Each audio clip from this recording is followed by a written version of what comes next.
I'm a homeowner. That's actually true. I closed on my house today, and I am an actual homeowner. I didn't own the house I was living in before, but I own this one now.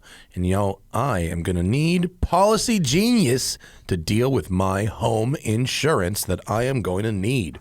In the holiday season, money is going out. December can be one of the most expensive months of the year, not to mention the busiest. So if you're looking for a fast way to put some money back into your pocket, why not reshop your home and auto insurance rates with Policy Genius? I'm not going to be reshopping, but I'm going to be shopping my rates with Policy Genius. They combine a cutting-edge insurance marketplace with help from licensed experts to save their home and auto customers an average of $1,000 a year. Better yet, very simple to use. Just go to policygenius.com, answer a few quick questions about yourself and your property, then Policy Genius does the rest. They'll compare rates from over 30 top insurers, from Progressive to Nationwide, to find the lowest quotes. Their licensed experts will look at all the ways to maximize your savings, including bundling home and auto policies. And if Policy Genius finds a better rate than what you're currently paying, they'll get you switched for free. That kind of service has earned Policy Genius a 5-star rating across over 1,600 reviews on Trustpilot and Google. So if you're feeling the pinch during the holiday season, find out how much you could save on home and auto insurance at policygenius.com. They've saved their home and auto insurance customers an average of $1,000 a year by reshopping, and think of what you could do with that savings. Policy Genius, when it comes to insurance, it's nice to get it right. We are also brought to you by Innova Electronics, you guys. Check engine lights. They're the worst. You don't know what they mean, and they're not giving you any help, right? Some people cover up the engine light. They ignore it, dismiss it as an unsolved mystery, put some gaffer tape on that piece.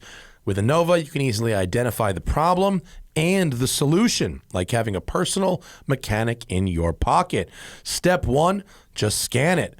Identifying the problem is easy. Connect the Innova OBD2 diagnostic tool, and using features like hotkeys and the patented all-in-one display, scan your vehicle's onboard computers to detect for any malfunctions.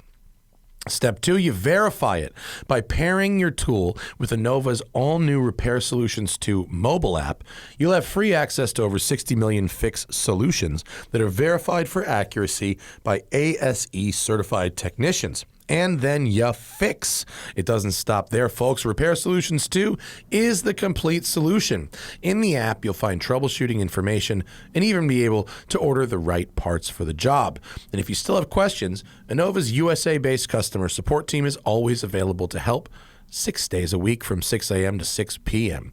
Innova tools speak your car's language so you don't have to.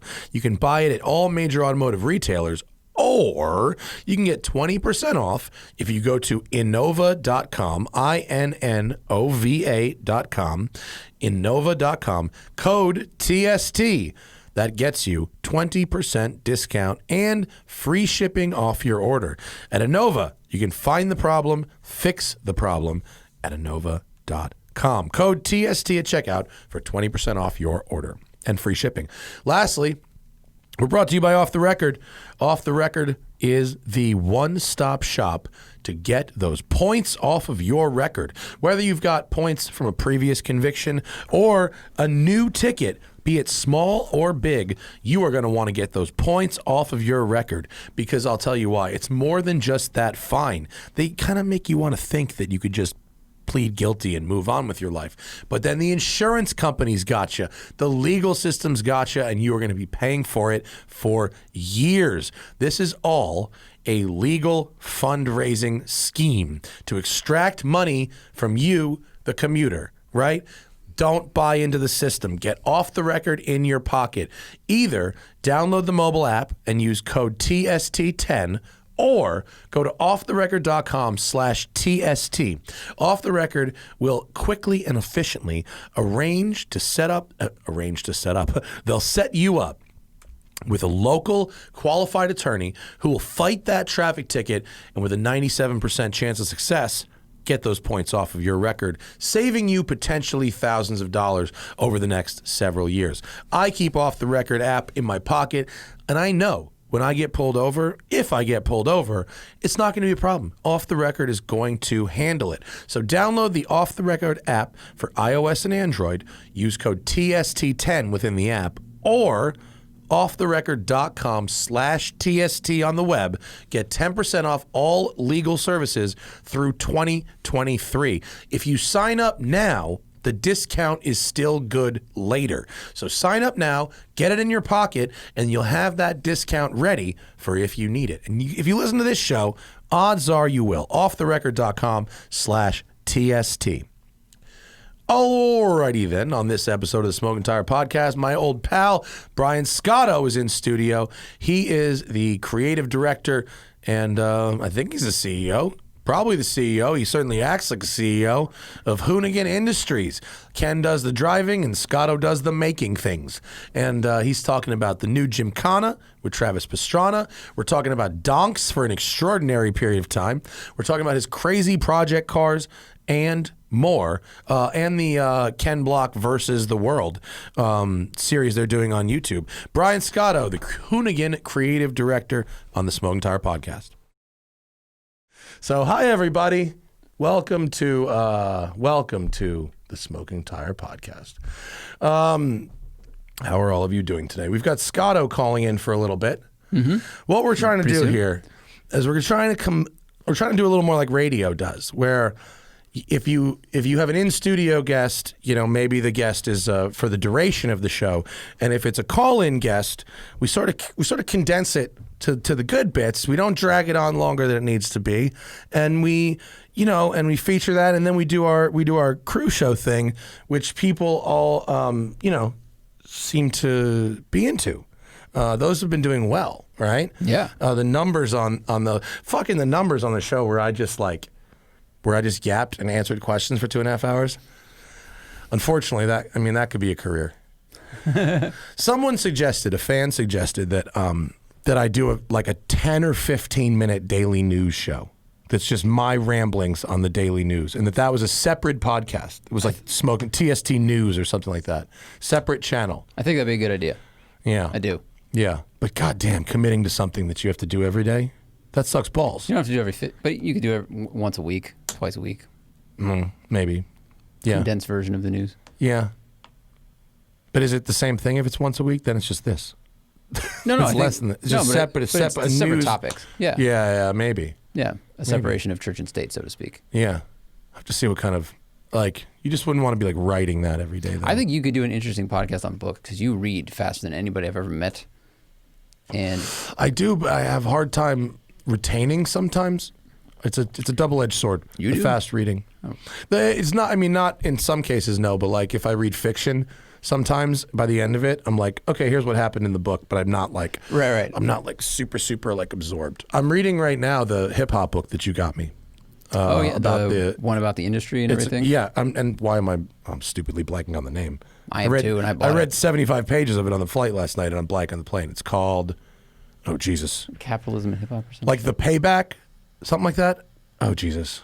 Can you look it up? I'm sorry. Zach got me this amazing book for my birthday that's basically about the birth of the business of hip-hop, which I think that could be a very interesting topic and possibly less depressing than what the fuck I've been reading about. Although Christian James Hand also got me a book about, a 600-page book about the history of Pearl Jam that was amazing. While you're looking that up, go check out Amelia Hartford was here last week, and she did a video on the building, and it's like smashing already. It's just getting ridiculous numbers in the first 2 hours it's been online. She has a very enthusiastic audience. You know what she also told me, Zach? She said she changed the title of the video 3 times in the first hour. What? I don't know. I need to ask her why she would do that. But, I literally think she made a title and then sat there and watched the response and then maybe changed it and watched again and changed and watched again. Wow. I didn't ask her why she did that. I should call her back and ask her why she did that. Yeah. No one knows when you change the title. And yeah, I know that's a move you can do over time, but I didn't think someone would do it the first hour. But yeah, we should ask about that. The book's called The Big Payback. I knew how the word big. The Big Payback. And And it's funny because it's the big paperback. It's a large, girthy, dense paperback. But I'm on. It is a bit of a page turner. It's really well. It's well written so far, and it's very cool. I mean, I found it really interesting to read about like how DJing was invented and like how scratching. Like that's fucking cool. Yeah, and if people want something else to watch, there's a series on Netflix a while ago. It's probably have to get on Amazon, but it's called The Rumble Kings. And it's all about how hip-hop grew out of the gang warfare that was happening in New York. And it was when the buildings were falling down, the whole city was falling apart. And everyone was like fist fighting back when gangs used to just fist fight. And then guns started showing up. Everyone's like, what if we don't go down this road and like let's take a rap battle and breakdance battle instead? Yeah. I thought imagine being there when they just go, you know what, let's dance fight. Like, let's not beat each other. It's West Side Story, but way cooler to watch. Anymore. Actually, when I read it in the book, I was like West Side Story? Yeah. Actually, like West Side Story. Yes. That's an amazing, and then of course things have turned back to like, no, what if there's just more guns? But for a while, there was this great time when it just like, it created music and amazing acrobatic dancing. I think the breakdancing and sweatpants. Breakdancing is going to be in the Olympics, they said. Unless that was an Onion title. Yeah. Breakdancing will be in the Olympics. Like 35 years after it was invented, like now it's going to be in the Olympics? All of a sudden? The 2024 games in Paris, breakdancing will be in the Olympics. Wow, okay. I mean, I imagine that will be a judged sport. Like, it's not just like literally objectively. How many spins can you do in your head? That would be very funny. Yeah, it's a judge sport for sure. But if you watch like the Red Bull breakdancing thing, like it's called BC1, their world championship shit, none of it makes any sense. Yeah, just none of it. It defies all physics. Is the commentary skeletons. Good? There's very little commentary. It's just like everyone just goes whoa, and then someone does something else, and then they just put a score at the end. But it's crazy. I can picture. I mean, Olympic level breakdancing is probably amazing. Yeah, it's probably awesome. People's to watch. bones are made of rubber. It just the ligaments look torn all the time. Yeah, where you just like nosedive at the ground and then tuck and roll it out and like butter and like catch yourself with one arm. And, right. Yeah, it looks very scary, but also I'm jealous. All right, cool. Car wise, I mean, I didn't have a big week. I was gone. But did you see, Zach, on the gram the Quail rigs that we were out on? Yeah. So purpose built shooting rigs. Yeah. So we're in the South, you know, and when you go quail hunting, there's these giant, 5,000-10,000 acre properties, and they have multiple fields, like 5, 10, 15 fields, and the fields are big. And if you go down a little bit, that's the second one, Zach. Go down a little to the baller one. That one left, yeah. So we went to this one place, and the guy who owned it was kind of fucking crazy. He was a little out there, but dude, the platforms on this truck are bigger than the truck itself. Yeah, it's like insane. So basically, you have to get from the main lodge to the fields. Okay, and you have to bring the dogs, and you have to bring the guns and the ammo, and you bring water, and you bring people and whatever the hell else you need, first aid and all kind of stuff, and you want to have it all. So people build or buy and build these rigs to get guides and customers or guests and all their gear and all the dogs out to the field, right? Because the field where you're hunting is it was I don't know, 4 or 5 miles from where the lodge is. It's like way away. The hunting lodge is 5,000 acres. A golf course is like 400. So it's big. Whoa. Yeah, and you got multiple groups shooting guns. Right. You need to be. Yeah. Do you yell 4 if someone's in the way? Does that still no, apply? but you wear the bright orange so that you can see people. On another field. Sometimes you can see some orange people over there. But so normally, if you go back, Zach, to the image that you first clicked on, which was the Jeep towing the trailer. So that is the more kind of standard one, right? It's a trailer. It looks like a single car trailer, and it's got 2 benches of like stadium style seating. Underneath the benches are the kennels for the dogs, and then there's like boxes for your ammo and like these drawers that pull out, and you put the guns in the drawers. And it's like, okay, the Jeep tows the trailer. And I took some shit in the comments on this one because I referred to it as a late model Wrangler, when the one in this picture is an 80s Wrangler, which I guess would be an early model Wrangler. It's not a late model Wrangler. The reason I fucked it up is because I didn't take a picture of the rig I went on. I took a picture of the other rig. The rig I went on had a 2016 Wrangler pulling it, not this 80s joint. But it doesn't matter. That's the more basic one, right? So they use these like all over the place, and everyone gets on them, and then you drive out to the place, and then you get your shit, and then you walk. You do like 10 miles of walking. You're not like totally lazy on this Right, rig. you're not just sitting in this... Well, and everybody was asking, like, amusement oh, park you're thinking ride. you shoot off the rig. Every state except Texas, it is illegal to hunt from a vehicle. Really? Yes. Oh, wow. It's the only state where you can do it. You also, can you imagine... Because when I saw it, I thought that's what you did, but then I looked at how many seats there were, and like, I don't want to sit 6 inches from someone who's shooting a shotgun. Yeah, no, these are transportation. Once you're hunting, you're on foot. So the other one, go back to the other one. The other one is, backstory, my dad is on the board of directors of a company called Orvis. You may have heard of it. Mm-hmm. They make clothes, and they also, they make, hunting and outdoors themed clothes. They also have lodges, these Orvis endorsed. There's some that they own, there's some that they endorse. And people, when we go around to these bird hunting places, they kind of suck up to my dad because they want him to recommend them to the board to be an Orvis endorsed lodge. It means a lot of business. Right. Like, in like Ocean's 13, like the 5 Diamond Award. It's like that. It's like an award that they give to lodges, and they only give a couple of them a year. So, Right. So if This people is the Michelin rating of hunting, and yeah, outdoor basically, okay. yeah, not as prestigious, but still important, still worth money. So the people who own these lodges suck up to my father because they know he's on the board and they want him to recommend him. So this place that we went, and I'm not going to name them, that pulled out Mr.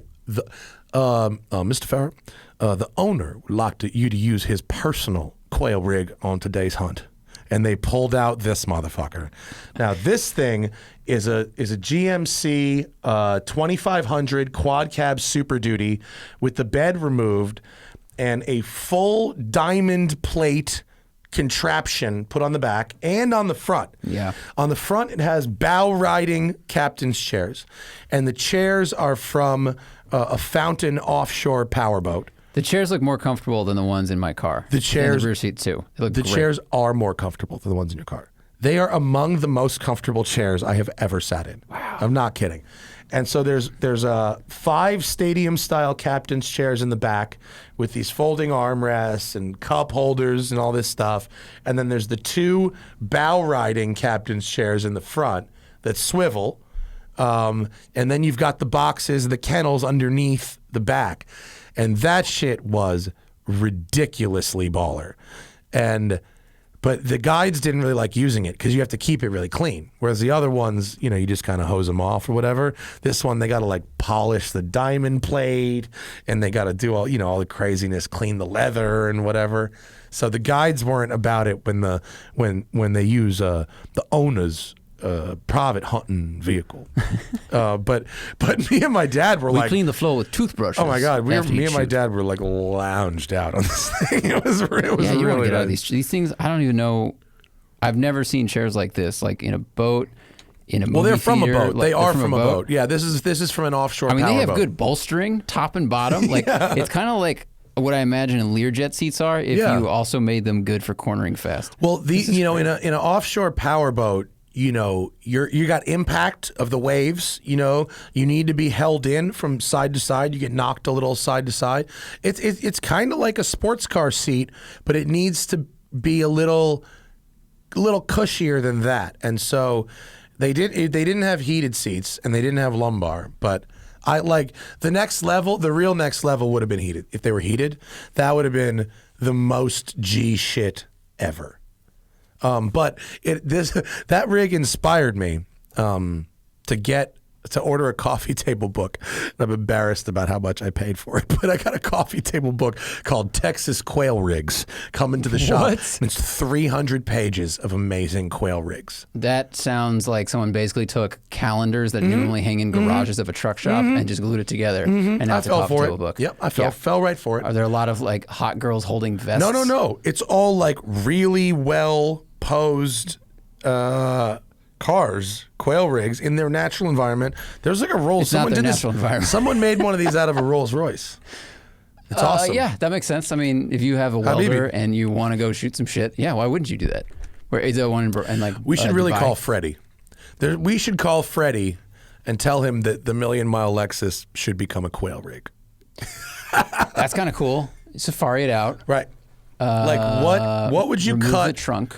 Because there were, like you want to safari it, but you also need to kind of section it. But I mean, you really need a body on frame. You really can't. You can't do it with the Lexus. It's a unibody vehicle. You can do anything. You cut it and then you just add bars. Yeah, like Jay-Z and Kanye did with a Maybach. You just, whatever. That would be awesome. I think a Maybach would be perfect. But we only have an LS. Yes. So we should go with we that. don't even. I have to ask it for it from Freddie. Would you maybe rear-facing seats bolted into the trunk, kind of like a Brat? You know what it is about rich old white guys? They don't like looking backwards. They like to look forwards. Seriously. They all mysteriously, something about when you reach a certain age and net worth, you get motion sickness every time you go backwards, funnily enough. And they only like to sit in the forward facing. You ask one of them kinds of guys to sit in the backward seats in a private jet, see how they react. They say shit like those are for the wives. That seems like a power I'm serious. move. I believe you. Yeah, that seems like a weird power move. It is. So like, I like to see where I'm going. The rear facing seats are for the children and the help. That's very weird. Yeah. Threats come from all directions, gentlemen. You never know. That's how disrupting industries sneak up behind you. I did a lot of tiptoeing on this fucking trip. I mean, I appreciated the quail rigs, but did you see the other picture? I put it on Twitter. Did you see the picture I put on Twitter of the shofar pool cue holders? I don't even know what that is. There, if you pull up my and Twitter I like from to play last, pool. So, among portraits of the Bush family and other things in this lodge was a pool table and, a really over-the-top foosball table that was like mahogany and all this crazy shit. Dead animals everywhere, but just really over-the-top ornate gaming furniture. But they had a go down to last night. Yeah, that image was a thing that held pool cues, and it was shofars. Holy shit. For people that are not Jewish, shofars are like horns made out of a ram's horn, right? Ram's horn, sheep's horn? Yeah, the shofar is a ram's horn that you then cut the end off. You cut the end off and blow. And now, in fairness, I suppose if I wanted a benefit of the doubt that maybe this person didn't know that those are shofars and just thought 100%. They know they're shofars. No, I don't think they did. You don't think so? No, I think it's like big game hunting. This looks like wildebeest horns or something like that. And they shot 6 of them at some point. I think those are ram's horns. But either way, it felt shofar-y to me. I feel it 100% looks that way. Yeah, it was weird. It was weird. It's kind of creative, but it's also, the horn is 4 times thicker than the pool cue. So now you're using tons of space to only hold 6. Well, that's a metaphor for this entire place. For literally everything about it. Yeah, that's a good point. Like, we're not short on space. So. We have plenty of that. And yeah, so anyway. But the truck was cool. And it made me think that building a quail rig could be a fun thing to do as a project car. Like, it would be fun. Because it doesn't need to be practical or anything. It doesn't even need to be street legal. It lives in the farm, and so it just is like, what's the best way to mount stadium seating and storage on a cool thing, And it doesn't even really have to be pretty fun. It doesn't even really have to be that off-roady because you don't drive the rigs like into the shit. They cut dirt roads through the fields. So you're just driving on dirt and grass roads. It doesn't need like crazy capability. I mean, the Jeep is towing a fucking trailer, for fuck's sake. Yeah, it's you can add. This is kind of funny. It reminds me of people that take like 3,500 trucks and then add platforms for Dancing at Burning Man, and there's way too many people on them, and it's super unsafe, but it's also great. But that's what this is. How big is the platform that they added? Way bigger than the one you have on this truck. Oh, really? Like is it up above the roof of the truck? Up above the roof of the truck, and then it usually extends like 10 feet past the front bumper and out the back, and there's like speakers on it. Are there stabilizers, or you drive around like that? That's adorable, Matt. You drive around. If this truck's a rockin', it might rock the fuck right over, is what you're saying. Yeah, for sure. Oh my God, that seems so shady. They mean, don't put like training wheel, like outriggers or something? No. No stabilizers? No. bro. It's fucking mad shit. It is, man. That's why you sign a waiver when you walk in there, basically, like with your brain. That is so sketchy. But it is impressive what you can bolt on to the frame of something to make it something completely different. Well, I remember the front wheel drive Buick Skylark that they cut the back off at Sebring a few years ago, and they put a stripper platform on the back of it. Holy crap! It was a mobile strip That's really club. funny. Yeah, on a Skylark. Well, do you remember the behind the scenes stuff from Ford versus Ferrari, and they had that truck, and they kind of chopped the back off and dragged the subject cars at 70 miles an hour on the racetrack? Yeah. That was really rad. The best thing in Ford versus Ferrari was the cannon that launched the GTO. Did you catch the new Gymkhana? I did. Ridiculous. It's crazy. Yeah. That jump, what the fuck? Like, I watched it with a bunch of people on the shoot, and all of us were like, that's too fast. And then he landed, and we all looked like, that's too fast. You know, Travis, you shouldn't do it. It's too dangerous. Please. Can we...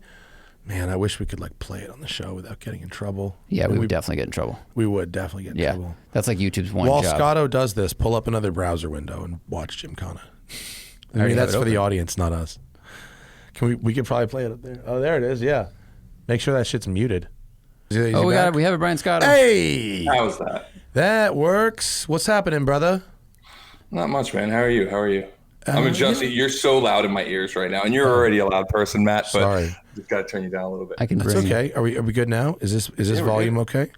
Yeah, we're good. I had to you have to see my office because it's crazy right now because I've got 2 screens and then neither of my FaceTimes are working, so I've got my laptop open, but we're making it work. So here we go. Well, thank you for dealing with our bullshit. How's life? Everything okay? You get any sleep? Good, man. Yeah.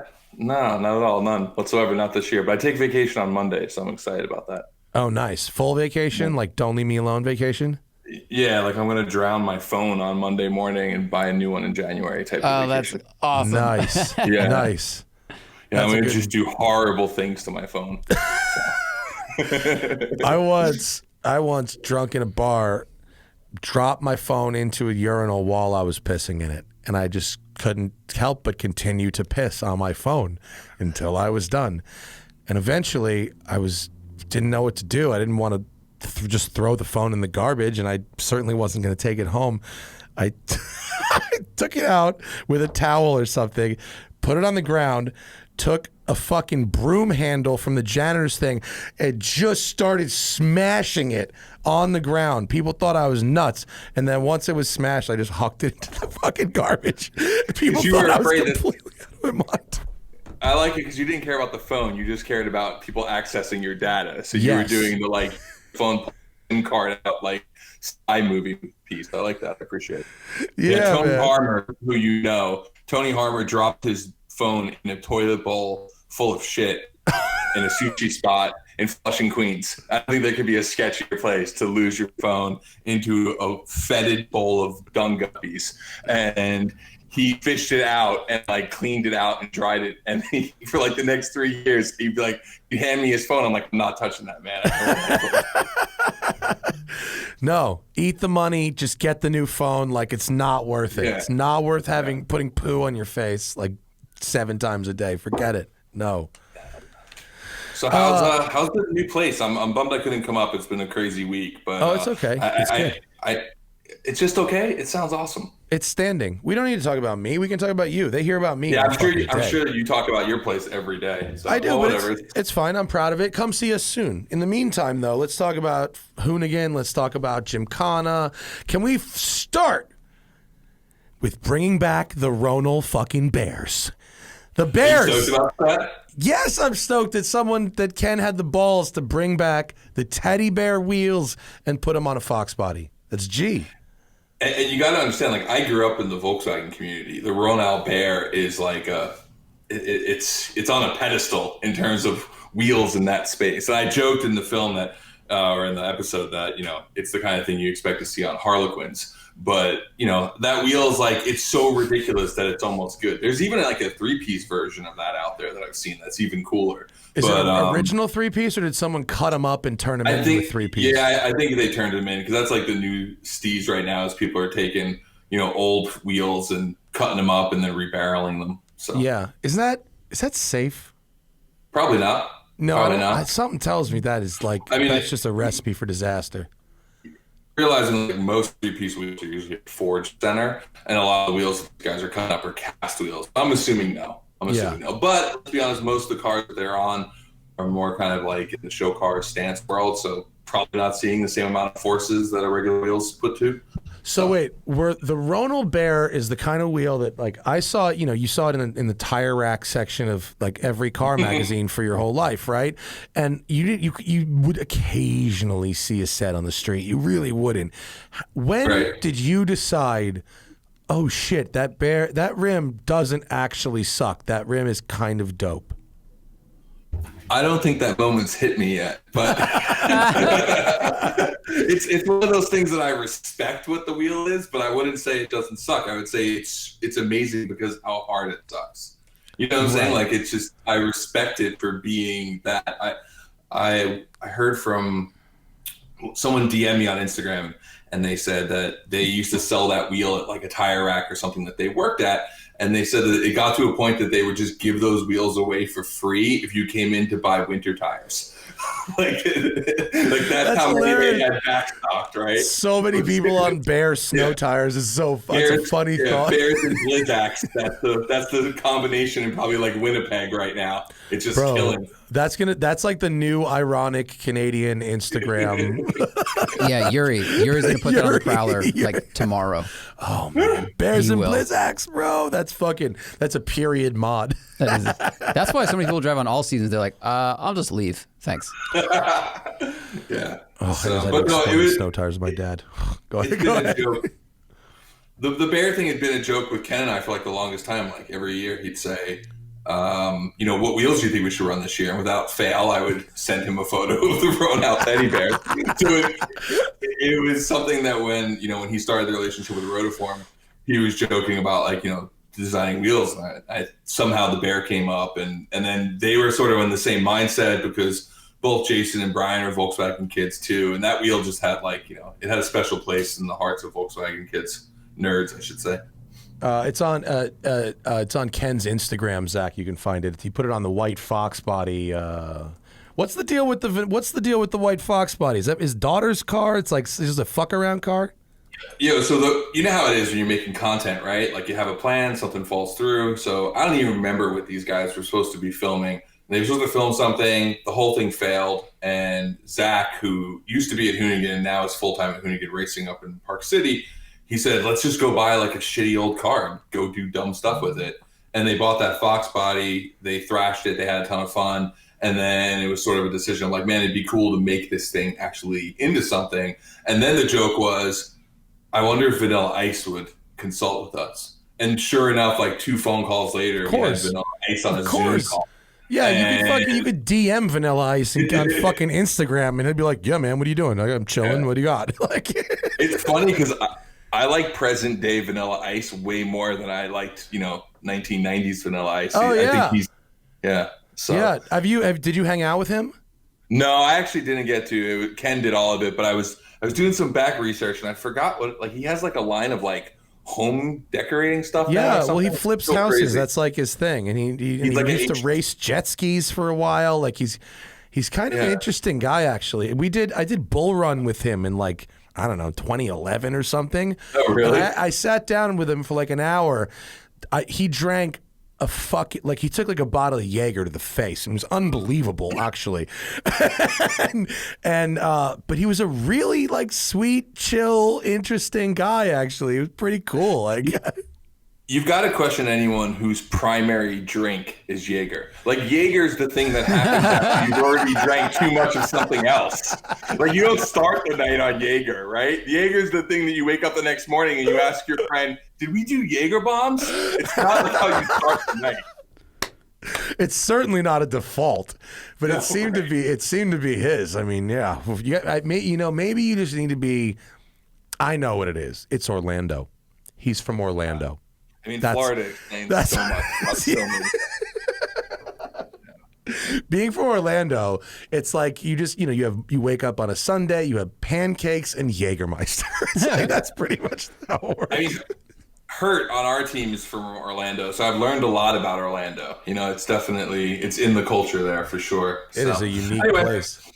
It was a cool little project, and now we're actually we're giving the car away because the reality was his daughter actually didn't like it. like her dream car was not a Fox body Mustang convertible. It's bullshit. I don't even understand. I can't even understand that mindset. How is that possible? What did she want? She wants like a Macan, you know, like in Miami blue. Being Ken's daughter, she probably wants something like a Mark I Ford Escort, you know.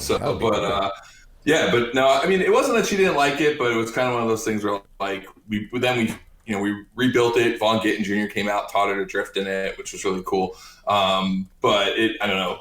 It was kind of one of those things where, in the end, like, we're like, you know what? She's still a couple years out from being able to actually drive a car on the streets.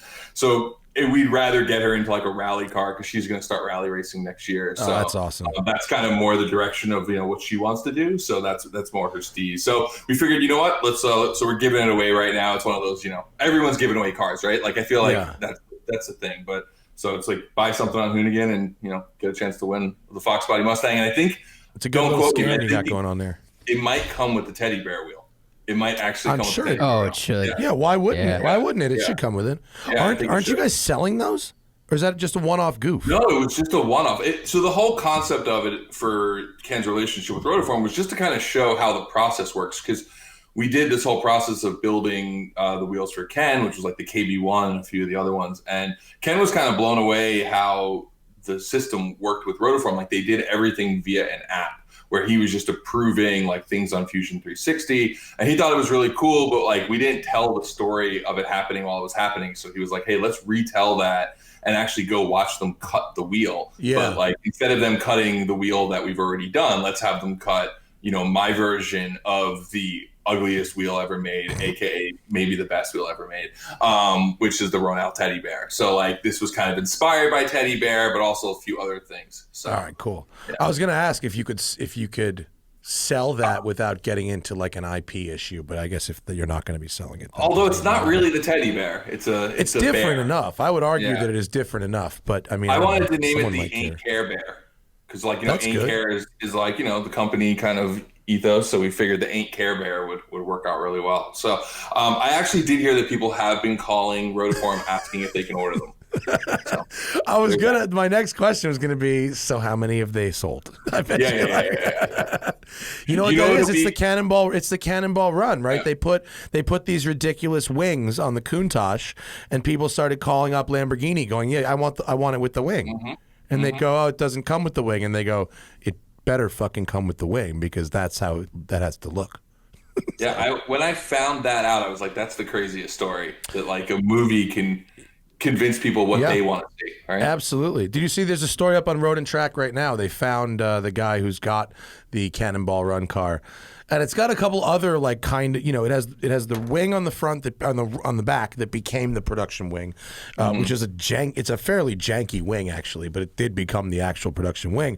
And then it's got the front wing too, which thank God never made it to the actual cars. But then it has 12 exhaust pipes that go the whole way across like the back center of the car. And I don't know. You're what? I know exactly how that happened. Have you ever worked with an art department in Hollywood? You're like, you know what's better than 2? 4. You know what's better than 4? 8. You know what's better than 8? 12. That's 12 exhaust pipes. Yeah, there's the front wing, and the front wing is mounted terrible. With fog lights like on it. I think you should do that to yours, man. Just make that. Who was it who had the front wheel drive car? Chris Rado. Chris Rado. Big old wing. Had the big front wing, and everyone laughed at him, and then he crushed like a lap record with it, and everyone stopped laughing. Well, we still laugh, but here's the picture. Look at this, Scotto. Look at this. God. The 12 across. I don't know, like how. That doesn't even make sense. Anyway. Yeah. You ever go to Cabo? If you ever spend time in Mexico, they put tips in Mexico. They'll have like a 6-cylinder pickup truck, and it'll have a dual exhaust, and each one splits into 4. Oh, yeah. They'll just have mad tips, like so many tips. Yeah. The AutoZone in Ensenada is probably one of the most enjoyable places I've ever been. It's very different than what you can buy here. What kind of products are we talking about? We went in there to fix our scumbug while we were pre-running the Baja 1000. Was it 2 years ago? And it's just like it's sort of like what's the name of the famous Japanese stores? Like Muji? Yeah, what's the other one? Oh, I'm blanking on it right now. Anyway, it's like that, but for like 81 pickup trucks. It's pretty amazing. I'm into it. I'm not gonna deny. So I kind of love that style down there, which is like, and I've been talking about actually building one because no one builds them here in the U.S., which is basically taking like a F100, like a dent side or a bump side, and just slamming it on wheels that are maybe too wide for the car. I don't know why, but I've just kind of fallen in love with that every time I go. You just wait. So are you saying to me that the idea of having tires that straight stick out past the body is becoming more appealing to you? Yeah, at this point in my life, I'm pretty much down for anything. Nothing excites me anymore. Yeah. So, I'm like that sexual deviant, but with cars. Dude, I know exactly how you feel. A couple of years ago, I had driven so many cars, and I went out, and some guy had put a 700 horsepower Evo engine in an 86 Fiero. And the article I wrote after driving this thing at an open track day was driving the Death Fiero to feel feelings again. It's exactly like that. It's like the equivalent of like, I need to be choked in my head in the toilet. Dude. It's that equivalent in the automotive world. Yeah. Yes. I mean, I'm building a 1,200 horsepower donk right now. Are you? You do different things in life. Yeah. But Just for fun? I'm so jealous. Yeah, for fun. Really? Out of what? Great idea. So it's a 1971 Caprice, which is a proper donk. Proper donk. 71 and 76 Caprice or Impala. We've got a big block Chevy in it with a 871 blower on it and a huge nitrous kit. Because donk racing has become a big thing. I don't know if you've seen Donk Master or any of that. Donk Master is a guy you got to get on the show. He's an interesting one. Please hook that up. I have not seen Donk Master, and I would like to. And I mean, I remember that like donk burnouts were kind of a thing. Yeah. But so like, go ahead. 2000. So backstory, real quick, right? So I when I was at 060. Well, actually, before that, when I was at Rides magazine, the donk culture thing sort of exploded. And part of my deal with the publisher at the time was that he would greenlight making 060 magazine if I made donk magazine, because we put one of the cars on the cover and it outsold every wrapper we'd ever put on the cover. So the thought was, make this magazine and then we'll greenlight testing 060, which was a worthwhile thing for me at the time. And at the time, like, it was one of those things where when I first got into it, I was like, oh my God, this is so ridiculous. But then it's like you start hanging out with the guys and you realize they love cars the same way you love cars. It's just a different aesthetic. And yep, there it is. That's the first issue right there. Donk box and bubble. Love it. But the culture has changed so much since when that started. That's 2006 to where it is today. And right now it's really, really about, first of all, much cleaner looking cars. They're not lifted as high. They kind of sit down a little bit more. I like that. That's where you've gone on your Google search from there. But anyway, no. Before you were here, we were talking about shofars. Don't worry about it.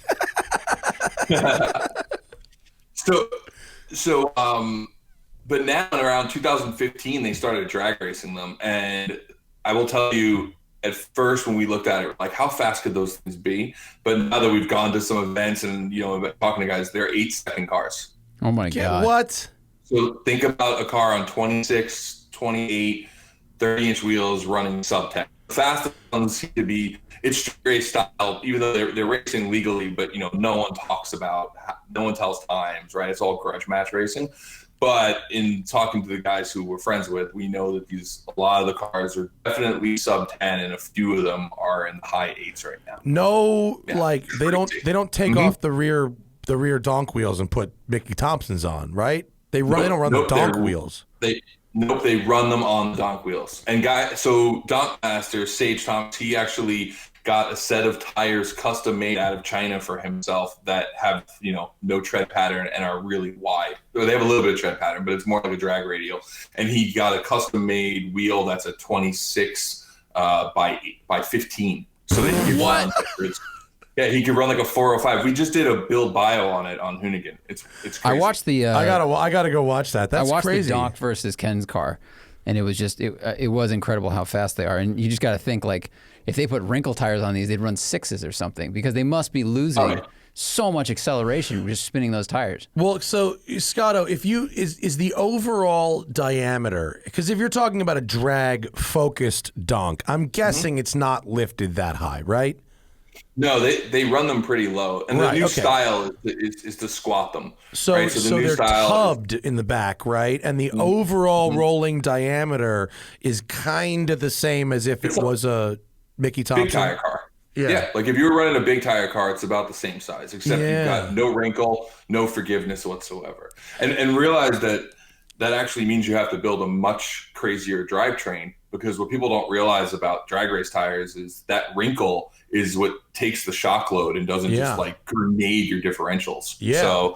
So these guys have to build really, really strong cars to make them work. So, but we dug into it in the summer. Obviously, you know, I have a history in donk culture, but I haven't paid attention to it in 12 years. And now, like, we're all fully back in, and the audience seems to be loving it. Like, people like this way more. At first, it was Scotto's folly. Everyone at the company's like, "Oh wow, we're building a donk." Now everyone's talking about, you know, the donk they want to build next year. So it's been fun. But the car is almost done right now. Actually just got home from the upholstery shop. We're gonna still make it like a show car. It's gonna have a crazy paint job, you know, peanut butter insides, but it'll probably be a sub 10-second car when we're done with it. Are they doing the they're not doing like the colorful brand themed donks anymore, are they? No, that's all like the old school culture of it. So now like things look a lot cleaner. Like it's more like if you took one of them, it's just like pro touring with big ass rims now, pretty much. It's kind of like that, right? So it's nicer looking cars, really more clean interiors, not the crazy like speakers hanging out the windows. Like that vibe was kind of ended, I think, in around like 2010, 2011. So now it's more like if you took the cars off the big wheels and put them on a regular wheel, it wouldn't stand out at a good guy show. Right. Yeah. So it's really just, and that the whole culture now is just called like the big wheel or the big rim culture, because, you know, it's more than just donks. It's G bodies and box Chevys and bubbles and stuff like that. But the donk is kind of like the, you know, it's the archetype of the whole thing. And in that, I'm sorry that I didn't see the Ken versus the world's fastest donk, but I mean the world's fastest donk, if that indeed is the world's fastest donk, which I believe it is, it's a fucking convertible. Yeah, it's kind of scary. Like, so they actually just started a thing called I think it's the NDRA, National Donk Racing Association, because most of these races were like happening on test and tune nights, right? So they're like cash races on a test and tune night. It's a grudge night, and no one was really paying attention. And eventually, someone started to look at time slips and say, "Wow, these cars are actually running like faster than what they're legal to run on the track, right?" So they're getting kicked off the track. So the guys at In and Out, which is Donk Masters crew, like they're starting to work with the NHRA to put together, you know, an actual sanctioning body so that they can bring some safety to this, because the cars have gotten faster than I think anyone expected them to get, and, you know, no race seats, no harnesses, no gauges. No, I mean, now they need how much power is this thing that on the screen that raced Ken's car? How much power is that making? I'll tell you how much he told me, and then I'll tell you how much it really has. It has 1,500. I think it's probably closer to 1,800 with like 400 to 500 shot of nitrous on top of it. Yeah. Did you drive it? So, no. They're very secretive about their cars. So, you know, and also like I want to wait for that experience in the one we're building, right? So I want to pop my cherry in a really scary donk. Well, at least a fast, scary donk. I've driven donks that were scary because I thought they were going to fall apart, but this one will be scary in a different kind of way. I drove a donk limo. It was a Cadillac Fleetwood on 30s, and it was a stretch limo on top of that. It was the silliest shit ever, and I laughed my ass off the whole time I drove it. I think I've seen that vehicle. I think probably. It's like, I think it's pretty well known. I hate to fact check you in a year of fact checking, but technically a donk is only a 1971. I know. I'm sorry. Caprice. So it's a big wheel, big rim car. Big rim. Just big rim? All right. Well, look, I'm sorry about the technicality, but it's fucking, honestly, the colloquial is just too easy in that one. It's just too easy. And it's funny because I've talked to guys who like run websites and stuff like, in the donk culture, and they're like, you know what? Nowadays, like we stopped fighting it. Everyone just calls it donks. Like they just get it. Like it's a good word, right? Like let the branding stick, right? So I understand why you are so picky about it. I understand why one would be so picky about it. But donk just sounds good. People know what you mean. It's just the best. It's just the best sounding of those words. I agree. All right. Dude, let's talk about this newest Gymkhana. More specifically, the 150 mile an hour jump. I think that seems to be the thing everyone loves. Well, because it's nuts. Yeah, I mean, because it's here's why. Showing, this better than anybody. You have to show speed in a way that's not usually just going fast, right? You got to make it sideways and smoky or something, right? To really should deliver that speed. Just going fast isn't enough. And obviously jumping isn't just going fast. But that looked fucking fast. Like really fast. It's Zach, interesting. can we play 2 seconds of that without getting in trouble? I mean, I hope Which we don't part get you in wanna show trouble. the No. Can we just show the jump? I know you don't give a shit, but the algorithm doesn't know who you are when you're on our show. Oh yeah. Well, if it does a copyright claim, we'll remove it. If we put it in the little corner, like picture in picture, it's probably going to be okay. Good point. Yeah, as long as it's not full screen. Can you crack the audio? Because like you got to feel it all the way. We try. Optimize for you, bro. Habibi, Zach has to do for you. This jump is insane. This is fucking crazy. Just 149 just on this fucking little road. and that half a second shot of Travis's face. Look how far he goes. He goes from one forest to another forest. Far. That's the longest jump ever. Kill it so we don't get in trouble. Oh my god. Fucking hell, is that good? So here's the thing on that. First off, it's the only stunt I've ever been involved with, or trick, or whatever you want to call it, that I was actually really, really concerned before it happened. So there's other things that we've done that, like in the middle of it, I get really nervous. So for example, when Ken slid the Hoonicorn on Evo Corner at Pikes Peak and stuck 2 wheels out onto the dirt, I had this like moment in my chest of like, oh my God, this has all gone really bad. Because I didn't think the car was going to pull back out. Like I was for sure he was going off the edge. Best all-wheel drive system ever. Yeah, exactly. And that was one of those moments, but I wasn't thinking it before it happened. This, here we are, we've got the ramp in, we've walked the jump a few times, we're measuring things, we've done the math on what it should be. And Travis is just eager. He's getting in the car, he wants to go. And I'm like, Travis, just hold up. And I'm sitting there talking to the police. We're calling the local trauma center, and we're asking whether or not the airlift, the medevac is ready. Because the reality is that 150 miles an hour, if he lands and the control arm snaps or the car gets a tank slapper, there was an oak tree there that wasn't going to move out of his way, right? Yeah. So like that's the level of nervousness before where these are the things you have to do, right? We're responsible, adults. We may not play responsible adults on TV, but the reality is we want him to go home to his wife and kids. So like, you're sitting there making those phone calls to make sure that there hasn't been like, a 10-car pileup that's pulled all the trauma team.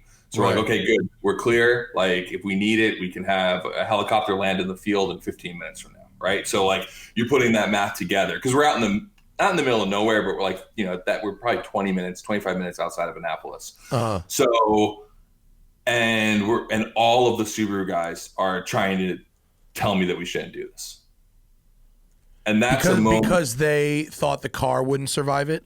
There's a few things. One is they thought that the car would pull a Mercedes-Benz. So you remember the famous Mercedes-Benz once? Yeah. That's what they were afraid of. So if you actually look, and I'm going to give this away, if you look really quickly, you'll notice that we removed the underpan from the car for the jump, for this particular jump. To create disturbance under there? Yeah, so that it wasn't a sail. So just in case the wind got underneath it, it wouldn't flip the car upside down. And you'll see it on if you go back, you'll see it on like the first angle, I think.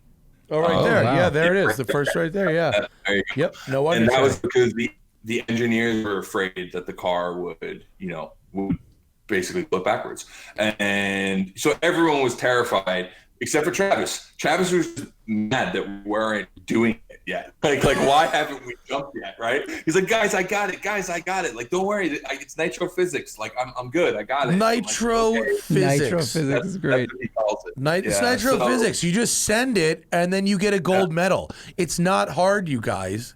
But like, yeah, exactly. It's how he lives his entire life. It's absolutely amazing. But for the first time ever, as I'm walking, we decided to go, and we get the kind of the clear, and we convinced everyone like, hey, Travis knows what he's doing, and he wouldn't put himself in a position, to hurt himself more than he's willing to, right? And we're walking back to the van where we've got all our our monitors and screens set up, and I had this thought, which was like, if this goes horribly wrong, would I ever make one of these films again? Like, I had that thought. I couldn't not have it. Like, I couldn't push it out of my brain. And I remember calling action and like almost not wanting to. And then he sent it the first time, and he didn't go. He I talked to him, I was like, dude, don't go full tilt on the first show. Like, do it at something. So he hit it the first time as a practice at about 100 miles an hour. And then I take it because I don't see the exact angle of the road, but there's not a huge penalty for shorting it, right? Well, he actually did short it. We were trying to go further. He thought the car was going to go further. Honestly, we didn't think we were going to be jumping it much faster than 100. We thought maybe like 120. But the car just wasn't flying. Maybe it's all the aerodynamics that are on it. I don't know. But we didn't have enough time to adjust the ramp. And who knows? Downforce actually makes the car go down. But you could have done what all those guys do when they badly put their fucking wings on their car, and they actually make lift. You drive around, you see like an Accord with a GT wing making like so much lift at the back. Yeah. So we jumped it. I think we ended up jumping it 4 times. And holy shit, he did it 4 times? Yeah. What you see in the video is take 3, which was the fastest send, which was 150 miles an hour.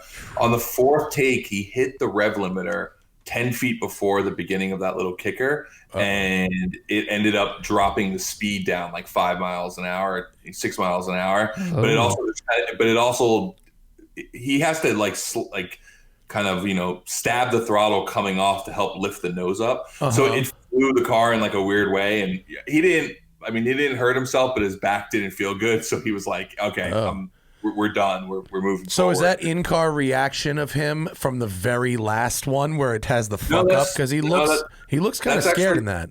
No, that's actually how he looks always in the car. He is terrified look on his face. He doesn't sound terrified, but that's just his look. Some of the comments on YouTube are amazing. My favorite one is Travis Pastrana is both driver and passenger at the same time. Oh wow, that's really good. Because he drives like the driver, but he looks like the passenger.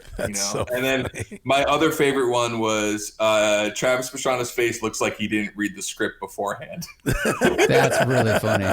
Yeah, his focus face is different. Ken has a good, a really focused face, but Travis has had much more comedy to it and more like, what is this car? Where am I going? What's happening right now? No, Ken looks like he's listening to This American Life. Like he's just he's just there, right? Like not much emotion. He's just listening. So, he's just got that. Because I was going to say podcast, but when people are listening to Smoking Tire, they're laughing. This is just you're just listening. You're just there. But Travis is extremely animated.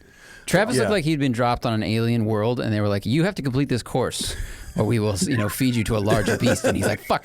You will narfle the Garthug. What? Yeah, it was really crazy. But that was a really kind of wild moment. And it was something that we were all nervous about. I mean, one of the things you'll notice if you look at the camera angles is there's no camera shots down road, because I wouldn't put any of my operators down there. So we were afraid that if something went wrong, kill somebody. So we did have an unmanned camera down there, but it just didn't, we didn't like the shot as much, so we didn't use it. It might end up in the extended cut that'll be coming out in 21. But yeah, it was a crazy moment. But best part about it was like the minute he was done, he's like, okay, cool. I'm going to head back to the house and get ready for the next jump.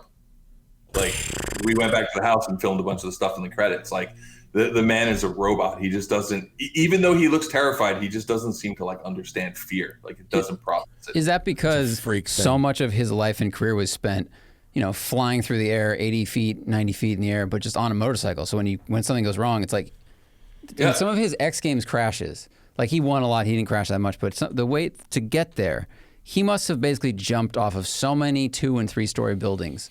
Like, so having a car around him, he's like, oh, this is easy. This is going to be safe all the time. Yeah, so there's a saying that I heard from him and Ken during their Subaru days when they were teammates back in like 2006, 2007. And they told me, with age comes a cage.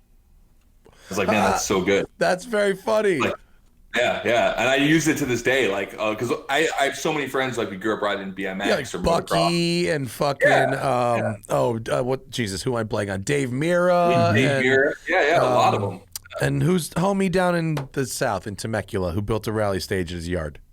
That's Brian Deegan. Brian Deegan, yeah. All them guys are like, yeah, cars? Wait, you're like less likely to die in this.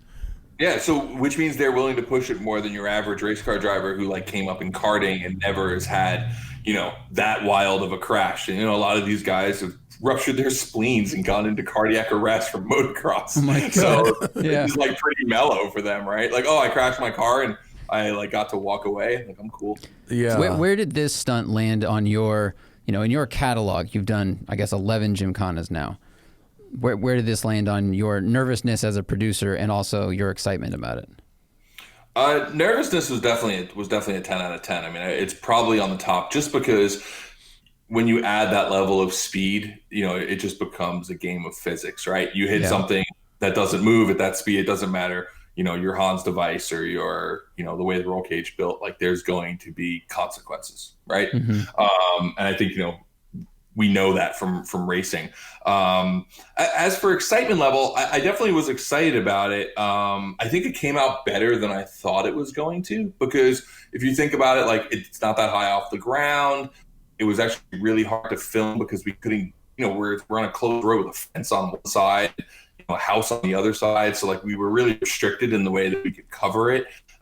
So I think it came out a lot better than I initially thought. I knew it was going to be one of the bigger moments, which is why it's really kind of the last moment of the film before we end up in Pastrana Land. But from an excitement level, it's like rally car racing turned up a bit. So I think for a lot of us who race, rally or have been around rally, this is probably 50 miles an hour faster than you would see a rally car do it. But it has that same vibe and that feeling. So for that part of it, I love, because the original reason Ken did Gymkhana was because he wanted to do rally racing stuff when he wasn't rally racing, right? So like Gymkhana for him was rally racing on tarmac, right? Or rally racing in a parking lot, whatever that was. So, it was cool to like sort of connect those two. And then, but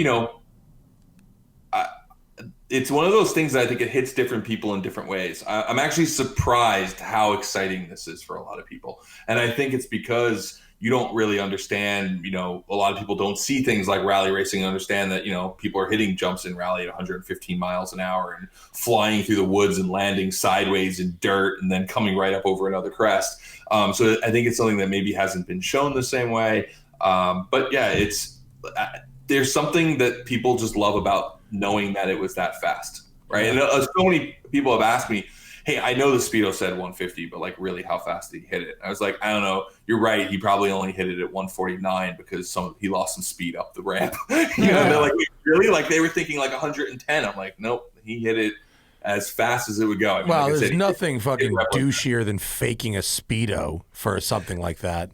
Yeah, and I think like anyone who's seen a car pass them, you can watch that in full speed and realize how fast like it's hitting. You can hear the engine just at full line. So, yeah. I know you're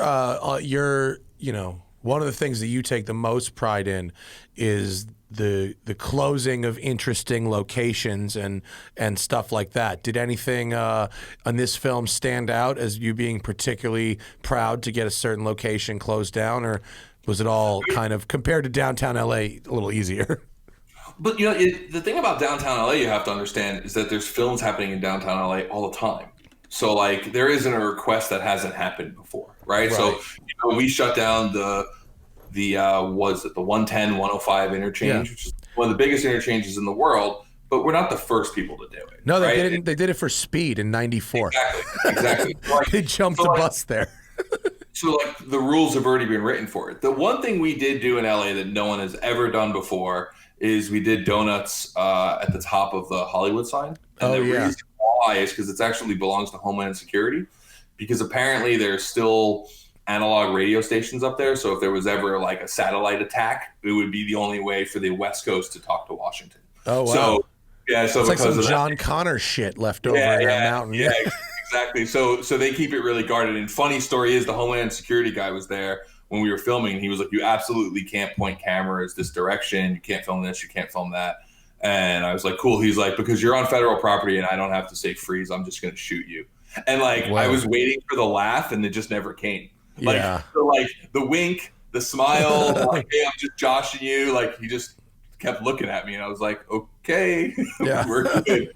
But in saying all that, Annapolis was not used to this. And not only was Annapolis not used to this, but you look at Annapolis and you've got, one side of it is what Travis Pastrana has built and, Pastrana Land and all of that. And the other side is yachts. And usually people who like yachts don't like cars jumping over or near their yachts. Yeah. So it was a lot of work to put it together. And, and luckily Travis has a really good relationship with the mayor, Gavin, who actually happens to be an Australian. So he's like a native hoon, right? And like that helped us a lot. But it's like they wouldn't let me do this shit at home, mate. Yeah.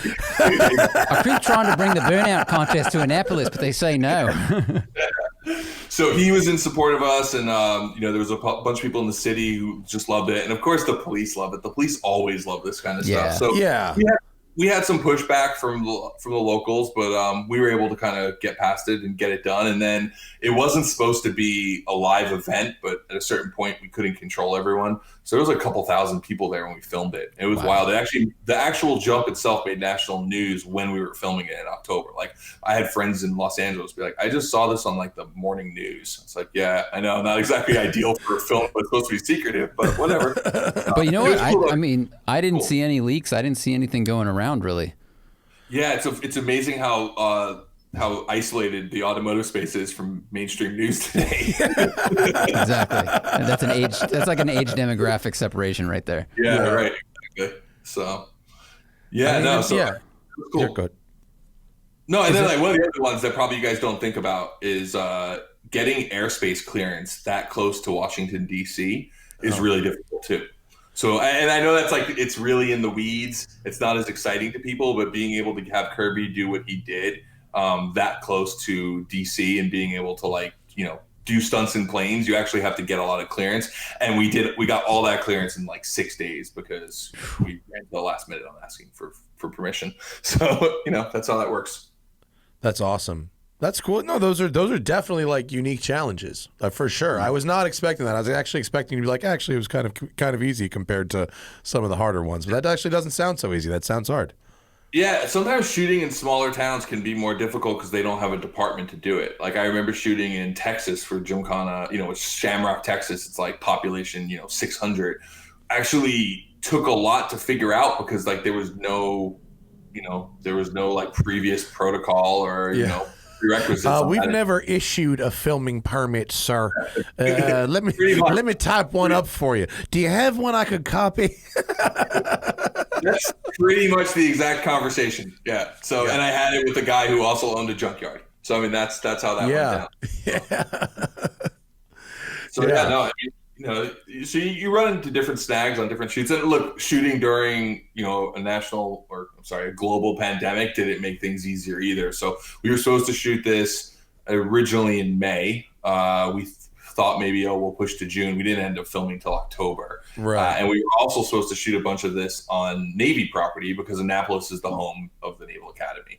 And we were making inroads with the Navy. We had all these plans of cool things we were going to do with the Navy. And, as soon as COVID hit really hard in March and the stay-home orders came, the Navy said, sorry, we just can't do anything with civilians right now. So So like, Are you gonna pocket those for the next one? Is there gonna be like a Navy themed one? Yeah, I mean, Travis has always been like really big with armed forces, so like he has a lot of relationships in that space already. There's a lot of people want to do stuff, and we've been talking about throwing cars out of C-130 cargo planes, stuff like that. Like quality shit, really. Yeah, I mean, the Navy has this thing, and so does the Air Force, where they own like these multi-million-dollar machines that usually don't do anything. So we can do stuff with them. So we're like, cool, let's do it. So. Yeah, well, isn't that how like movies get made? I mean, can't you rent like the actual military for certain things? Yeah, there's a lot of rules as to how it works, but I mean that's how they made Top Gun, right? Yeah, like Top Gun. And Top Gun's actually, most people think it's the Air Force, but it's actually the Navy. It's actually the Navy. If you go back and watch it, Top Gun. Well, he's a Navy pilot in the movie, isn't he? Right. But like everyone always thinks planes, they think Air Force, but yeah. So. Well, I probably go 50-50 on that. In fact, I don't even know. Could you tell me how do they distinguish between the two? I mean, I know the Navy also has boats, but like. I mean, that's like their thing, right? I mean, a Navy by definition is like sailors, but. Yeah, I guess maybe does the Navy only have planes that are launched off of boats? I think that's the thing. Although they have airfields too, but I think their whole shtick is aircraft carriers. Yeah, that makes sense. All the planes have to double as boats. The planes are also. I'm sure there's a bunch of military men listening to this right now who are going, no, it's this. This is the reason why. Yeah, so I don't get it, but I'll tell you, Flyboys are awesome. We do a bunch of stuff with not the Blue Angels, but the Thunderbirds. Yeah, we've been talking with those guys, and we were also supposed to do so if you've seen Hoonicorn versus the World, I'm not sure if you watched that series we've been doing. We were actually going to race one of the Thunderbirds, I guess it was the F-16 or F-18. So, but unfortunately that also got shut down because of COVID. But yeah, we've been talking to those guys. They all just, they're the same people as we are, right? They just like fast, fun stuff. So. Now, was that going to be a ground race, or were they going to come in the air and fly low from flight? We were trying to figure out what it was going to be. We were kind of trying to work those ideas out. So. Yeah. I mean, because a ground race, a car smokes a jet up to about like 100, right? And then the jet is like gone right away. Right, so how do you make that work? Like, do you just make the race longer, but have the jet not take off? Like, what do you do? I mean, let's be honest. You're just doing it for the thumbnail. Straight up. We were trying to think of different stuff, and like, there's that. There's a bunch of stuff that they had as ideas, so we're like, all right, let's do it. And I'm never going to say no to a day around jets and cars. So I heard Rob Dahm beat Ken in one race in that series. Who'd you hear that from? Who's leaking? Only Rob Dahm. Wait, so Rob Dahm told you that, and now you just told the world? Did he really?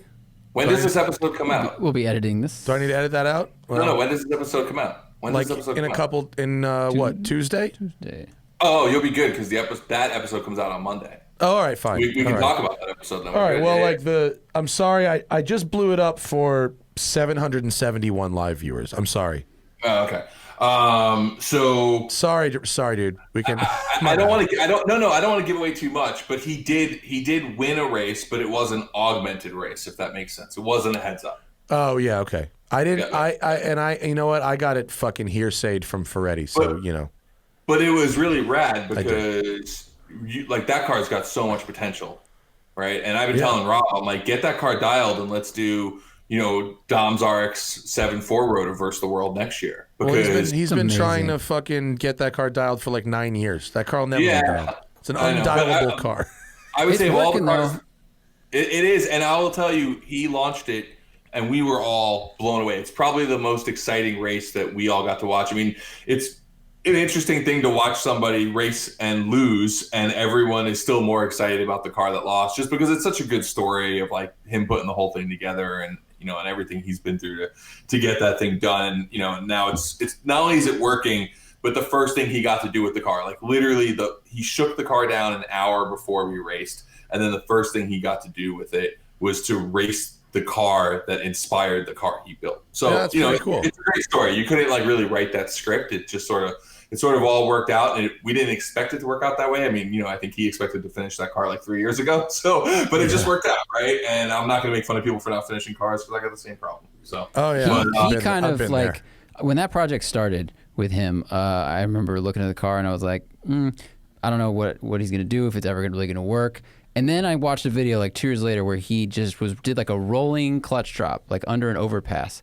And I just watched wheel spin and I was like, oh my God. Like just seeing the instant response, the power it had, all-wheel drive system. Like it's not like he bolted in an all-wheel drive system that will just work on light launches or is almost just like a SEMA build. Like he's building this thing like Ken did to be able to just destroy tires and really move around and drive really fucking hard. And I was fully on board. And he kind of brought me around back to rotaries, because I've always shit on rotaries because they're like burn a lot of oil, don't make a lot of power for the fuel they use, like all these things. I'm sure Hurt, if he listens to this show, which he probably doesn't, is just gonna like scream in his phone. But watching the response and seeing him just add rotors and seeing what that kind of power plant built like that can then do to a car was just so impressive and so awesome. Rob has become one of my favorite people. To see what he's done with, you know, maybe a tenth, if that, of the engineering know-how of what we built the Hoonicorn with, and to build something that could actually line up against the Hoonicorn and, you know, be seen as potentially a competitive car on its first run out was really, really, really, really impressive. And he's just a nice guy. It's like, it's hard not to like Rob, especially if you know him personally, you know? So it was cool to be able to see him do that. And yeah, like I said, I want to see him really get that car dialed in. And the kid's got some balls. I would not drop the clutch in that car. Like, do you remember that video? You lose your balls from doing it. Do you remember that video from like a long time ago, like early YouTube? I think it was from like the Middle East or somewhere, of this dude just doing the craziest clutch dump on like a R33 Skyline, and it's just sitting there and all four tires instantly vaporize, but it also takes off, leaving like a wake of smoke. Do you remember that video? I think I do. I mean, it was just called, I don't know, like craziest Skyline launch ever, and it had like millions of views back in the day. The one that was like shot in 240p. It was kind of dark red. Yeah, it was like in like Dubai or something. Yeah, it was called Skyline from Hell. Yeah, Skyline from Hell. Yeah, and that really made me understand the potential of what like crazy all-wheel drive launching could be. Yeah. Well, we started doing the show This Versus That, which I think we got to get you out there in something. I don't know what you're going to bring up, but maybe, I don't have anything fast. I mean, if you want to get me to get a press car or something, I can. But like, I don't own any fast cars. If it's the right car, maybe bring out the RS6 and race it against my wife's AL with the chip, because I guarantee you it's exactly the same speed car. So, it's the same motor. It's the same motor. So, but you know what though? What would be a really cool one is the Lambo versus something modern that you don't think is fast. Yes. My Lambo. Don't fucking. Yes. Can we? Tell me what it's going to cost to do a clutch on it, and we'll figure it out. We'll make it work. Yes. A clutch is $30,000. You want? I'll have Soupy do it. You remember Soupy from AI? He works for us now. Oh, really? Nice. Yeah. We hired Soupy like a year ago. Awesome. Oh, cool. I don't. Yeah. If we can, if you want to roll race it, maybe, but I don't want to. I don't want to do a fucking clutch dump on that car. It's so bad for it. It really is. I can't afford it. I just can't. If I could afford a clutch, if I was that kind of baller, that would be awesome. But I'd rather like. I tried to get James Chen to do a launch and race my RWB, and he was like, "Nah." He's like, "The clutch, I could go buy another car for the amount of money." Yeah.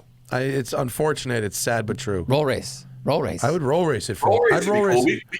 We could roll race from like a 40-mile-an-hour roll there, which is pretty good. And there's enough run out. So I'd roll race from 10 miles an hour. I just don't want to risk hammering the clutch on that car because it is really fragile and it is really expensive. Yeah. There's no easy way to do it. In that car, if you blow a clutch, you have to take the engine out from the top. Good luck. Do you own the crane to do that? Because if you don't, you have to buy one. GTO Engineering owns the crane because of my last clutch. Oh, man. How's your personal fleet aside from the donk? I heard you got that Audi back on the road finally, huh?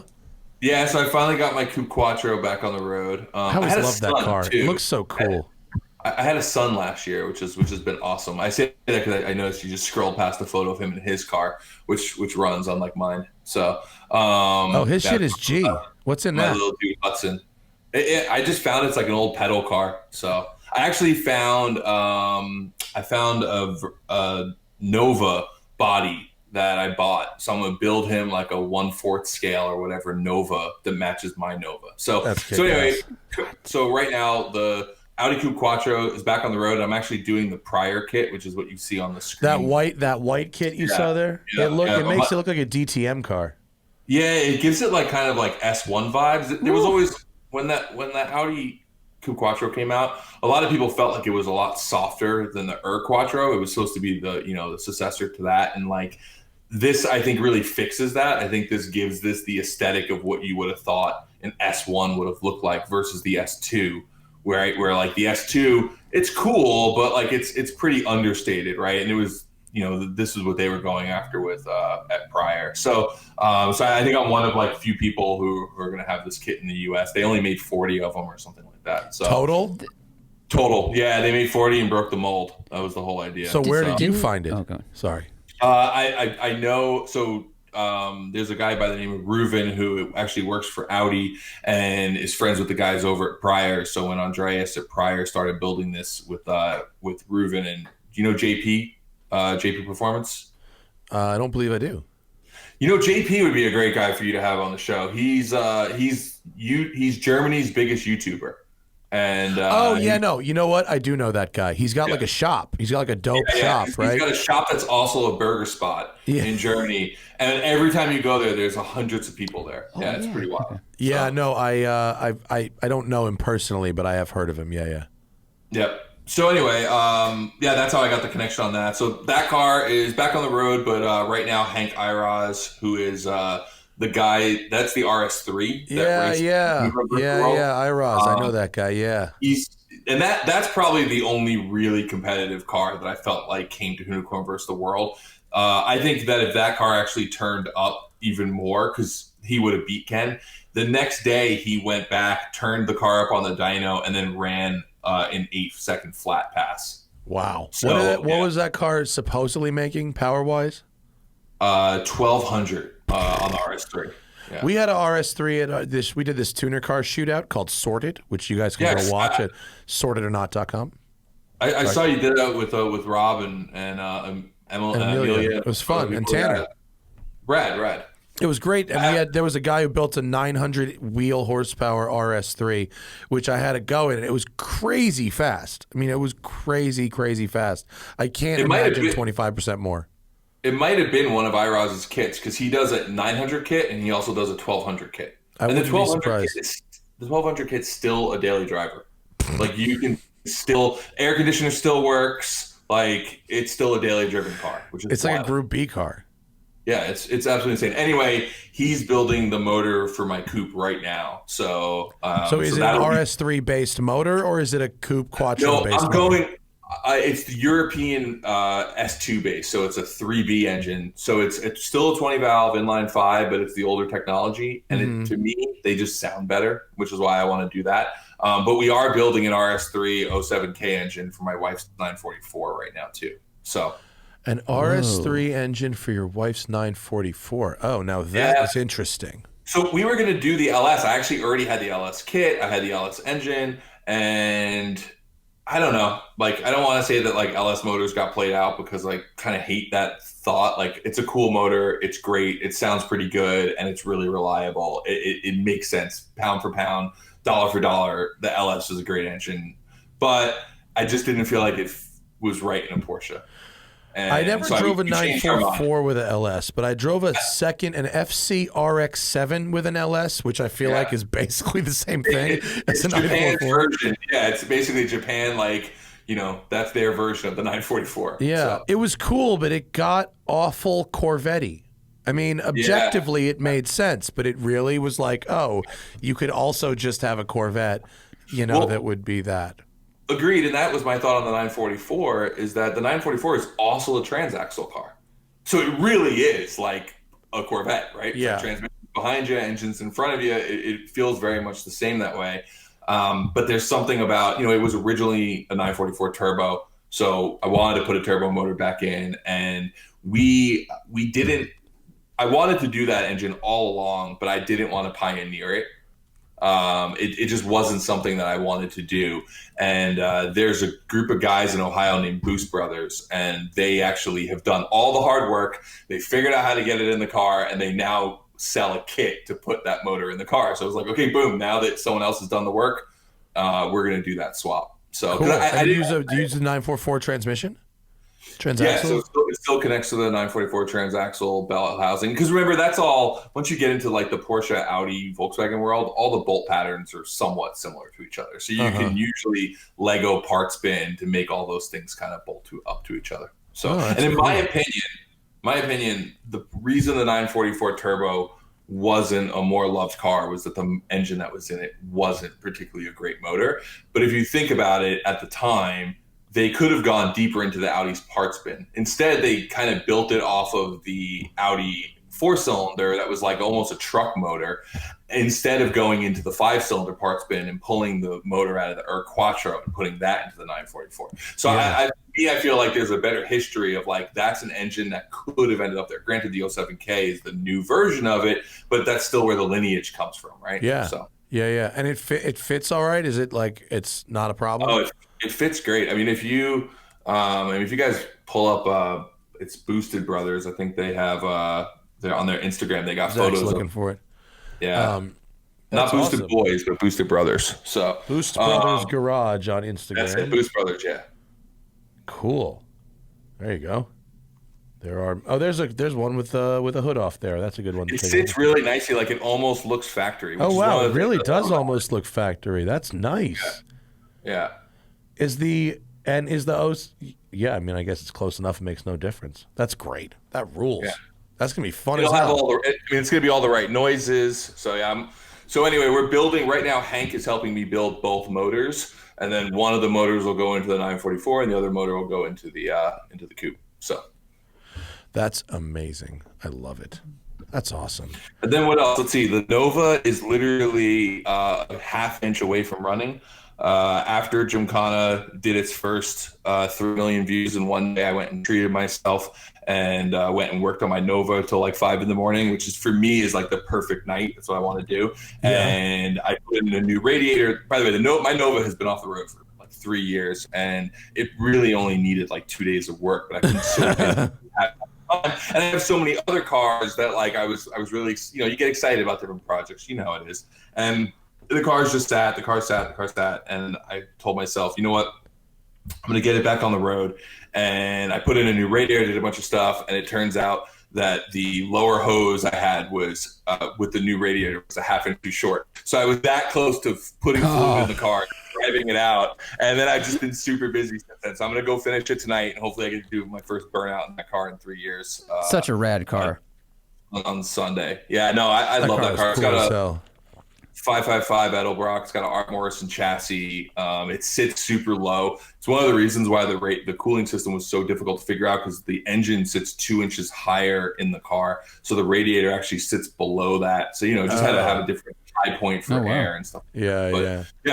Thing drives great. I mean, everyone thinks it's a drag car, but it's really more of like a canyon cruiser of potentially track car, because it has a 3-link system with a Watts in the rear. It is convertible. I can make it into a 4-link system. Art Morrison designed that actually as a journalist thing. They designed a rear system that they could swap back and forth, so journalists could drive both of them and compare them on their test vehicle. And I said, can I just have that so that I can swap it out and go 4-link to go drag racing, and then have a 3-link for regular driving? So that's awesome. What's in that back of that car. Yeah. Let's see what else. I've bought some new cars I haven't told anyone about yet. One of them I'm really excited about. I'll give you a hint. It was the first of its kind in America, and it was made in 1975. And I look ridiculous standing next to it because of how small it is. Is it a Honda N600? No, it's more like a German version of that. So, and then let's see what else. First gen Golf. Yeah. got myself a swallowtail. So first one, original paint. It's one of those like forever cars. I've always wanted one. Nice. Came up for sale, picked that up, and then I'm trying to think of what else. Yeah, still working on I got a Land Rover Discovery that I put a R2.8 Cummins in. Got that fired up for the first time the week before I left to film Gymkhana, and I haven't touched it since. So now I'm about too busy to have this many fucking cars, honestly, dude. You can't. I know you can't deal with all this bullshit. But what people don't realize, because everyone said like just pay someone else to do it. First of all, I enjoy working on the cars. It's what brings me joy, right? That's what sparks joy in my life. Second, it's what gets me through the difficult times, right? So like when I'm sitting there and I'm like super like, just stressed, if I take like 5 minutes and I'm like on Craigslist looking for the next thing, it excites me. So I know, like I said, I've got a carcaine problem. I know it. I accept it. I'm okay with it. So this seems like such a perfect build, though. This seems like a great engine to go in this platform. It's the R2.8 is phenomenal. I mean, in the end, when it finally fired, like it took me 2 years to build it because I don't have the time for it. But I think you could build this whole engine, like if you just had nothing but, time to do it, I think you could probably do the whole swap in 1 week.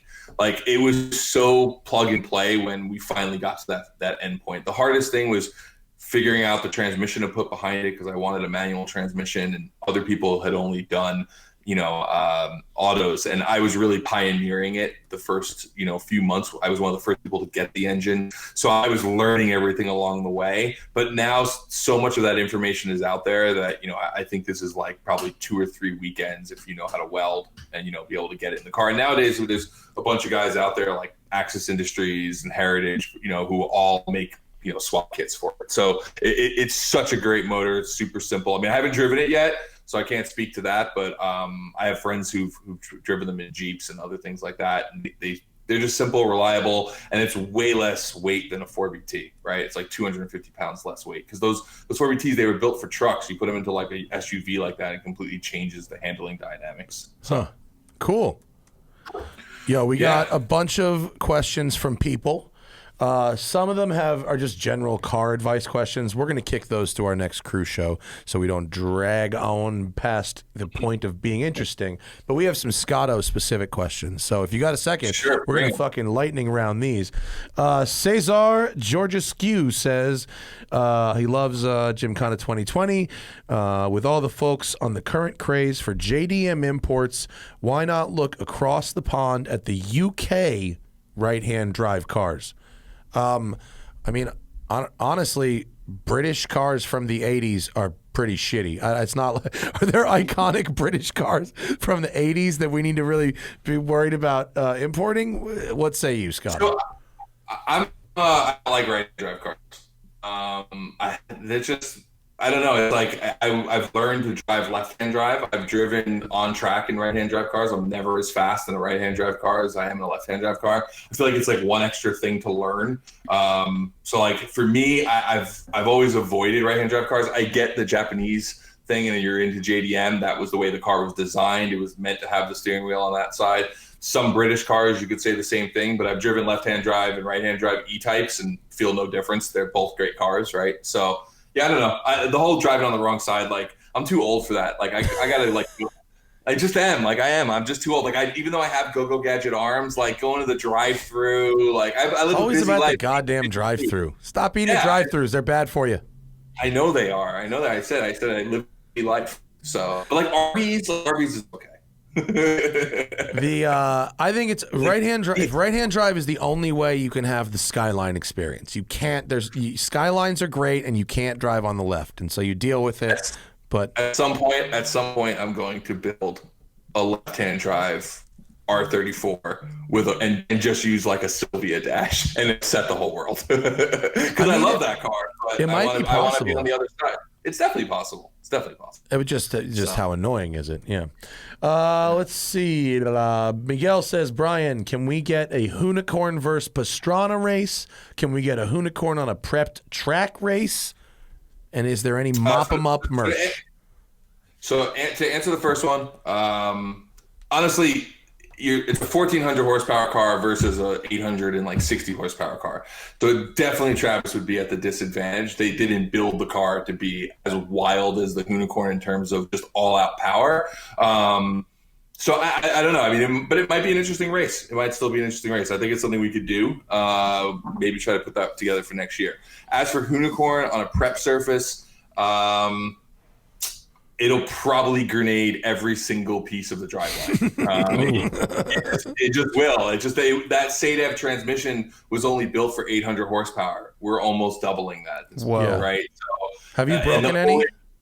No, and the only reason it doesn't break is because we get tire slippage, right? Yeah. So, I mean, it's crazy to think how fast the Hoonicorn is, even though it spins the tires all the way through third gear. I mean, if you look at the patch it runs, I mean, he's spinning at least a little bit through third gear, right? So, but without that slip angle on there, we would probably just blow the whole thing to pieces. So while we would love to do it, we probably would have to turn the power down, and no one ever wants to turn the power down. No one says turn the power down. Even when you break it, you go, I'm going to fix it. It's going to have 100 more when it's done. Yeah. Exactly. Michael Pizzarusso says, when will we get a new season of the Gymkhana Files? I like the Gymkhana Files. I thought Gymkhana Files was awesome. Yeah, man, I really enjoyed making the first one. You know, we did the Gymkhana Files, which was Gymkhana 2 in China. That was also fun. We did film for a BTS. I don't know if exactly it'll be the Gymkhana Files name. We'll see how that lives, but there will be a BTS on Gymkhana 2020 coming early in 21. Okay. That's awesome. Riley, for both of us, is there any plans to do things in Florida? It seems like YouTube car culture is booming down there. You couldn't fucking pay me. Well, it's funny. I want to go live on Cletus's farm. Yeah, I mean, obviously, we people are always like, come out and do stuff with Cletus. Hurt and Rob Parsons actually just went out there for the Freedom Race. You got Adam LZ. There's a bunch of people out there in Florida. But we're here, and like our car culture and everything that we're surrounded is here in California. So like we're holding it down for our area. They already got a lot going on in Florida. Cletus and I have had conversations about like doing like a face off in the middle of the country. Like we'll meet you halfway, and we actually talked about like doing like a massive like Aussie style burnout contest between us and them and a bunch of other people, and doing it like in Kansas or Nebraska, like just like dead straight in the middle of the country. Everybody meet us there, like a YouTuber face off kind of thing. So but we're not opposed to Florida, but right now we're not even allowed to leave Los Angeles. Right. Yeah. I like those people that are in Florida, and I was just in Florida twice doing Sorted. We went to Florida to film the East Coast Regional and the finale of Sorted in general, but like I'm not moving to fucking Florida. Florida sucks. I'm not going to Florida. Fuck that. I feel like Florida, I mean, you and I are both from New York, so Florida sort of has a stigma, right? Yeah. Like Florida's like, I mean, and I don't mean this in insult, but like that's where you go to die, or you go to Disney World. Like those are the two reasons. So I went to Disney World when I was 9, and I guess I'll go die there at some point. It's much easier for me. For me, it's just I'm anti-humidity. It's really that simple. Don't like humid. Yeah, that's my thing. I mean, the reason that I have not moved back to New York is because the weather here is great. Like I love New York as a city. Still home. It's my favorite place in the world. But it's like cold in the winter and kind of gross in the summer. It's got like these 3 good weeks in fall. Yeah. So, even when I landed at LAX, even though it's fucking fume-filled airport air, when they open the doors at the bag claim and I go outside and I feel the dryness, I go, I am home. Yeah, but I will say there is this weird spike in car culture in Florida right now. There's no taxes and there's no laws. You could do anything. Yeah. Like I understand like why Cletus would buy a fucking racetrack. Like that makes sense. Go to Florida. I mean, you realize he bought a racetrack for probably the same money that you could buy like a okay house in California. Dude, forget okay, bro. I know what he paid for that fucking thing, and you're getting a 1-bedroom in Marina Del Rey. That's what Mar Vista. Yeah. You are Venice adjacent, my friend. You're Venice adjacent. You're not even west of Lincoln, bro.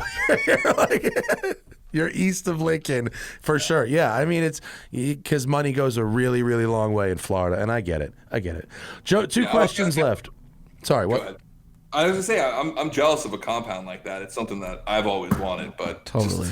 You know what? The one idea that you brought up to me that we don't have to go down the big collaborative place. I'm still on board for that if it happens. But also, we've got Nevada, dude. We have the desert. It's right there. We can buy some desert. Yeah, you can buy desert real cheap. You can buy desert in Palmdale real cheap. Yeah. Yeah, you don't even have to go very far. We can go like 60 miles out of town and buy some desert. We'll be good. California City, dude. Let's get a whole couple blocks. Don't give away too much, but yeah, there's actually full cities for sale right now. We're in the mining business. Yeah, was it fucking Daryl Hannah bought a town? Wasn't it that some cactus bought a town? 2 questions left. Joe Leonard says, would Gymkhana be as exciting if it was done in an electric car? It's a great question, right? Because, I mean, obviously, we're seeing more and more electric in everything, right? I mean, Volkswagens come out and they're not racing petrol anymore. I'm imagining they'll be returning to electric. Audi's announced that, their future's electric.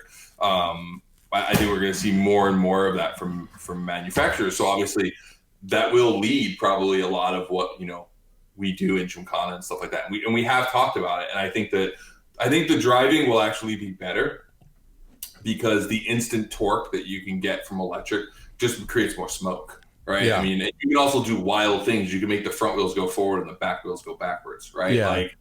Some of the stuff that you can do with that, I think is phenomenal. The most difficult part will be the sound. Yeah. I mean, they have high performance EVs that make sounds. Mm-hmm. It's just a different sound. Noise. Yeah.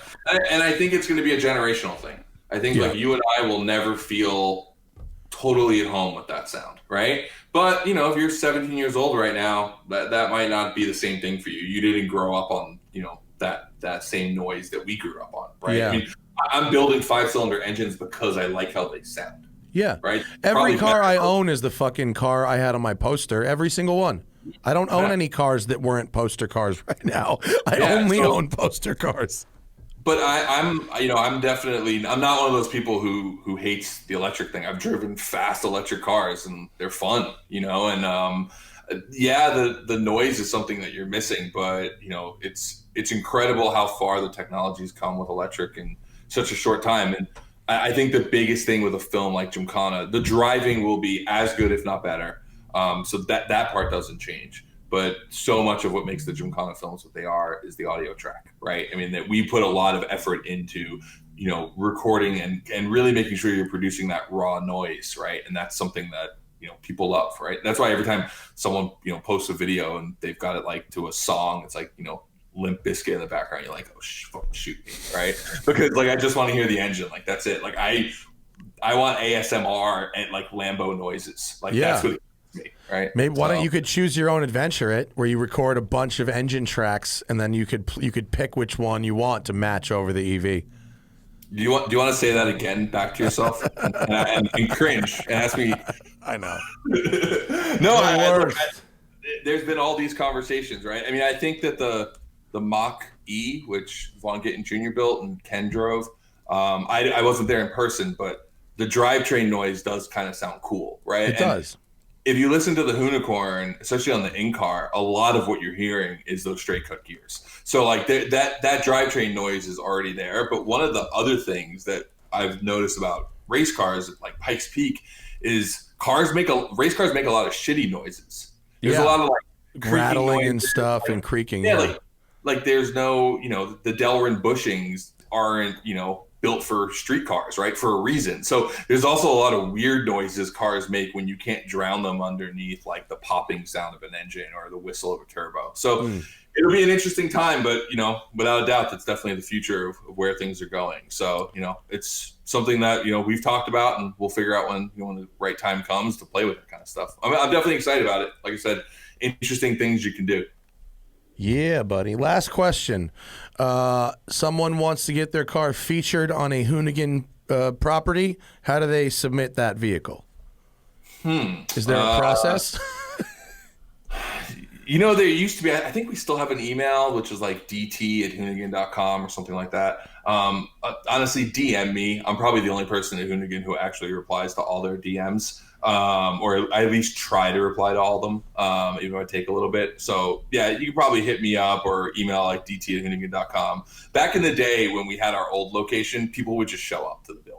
And it would just be like, I'd be like walking outside, like eating lunch, and some dude would be like, hey, man, like, can I be on a show? And I'm like, I don't know. Does that thing do burnouts? And then they do burnouts. Like, all right, let me go. And I'd just come back out with the crew and cameras. Wow. But unfortunately, we got shut down in Long Beach and we can't do that anymore. But I don't want to give too much away, but we got a new location that's going to be coming in 2021. And we're going to get to go back and party and do all the fun stuff again. So awesome. I don't want to jinx it because the lease isn't signed, but we're going to be getting back to that. So when those days come, just show up with a set of tires and we'll put you on the show.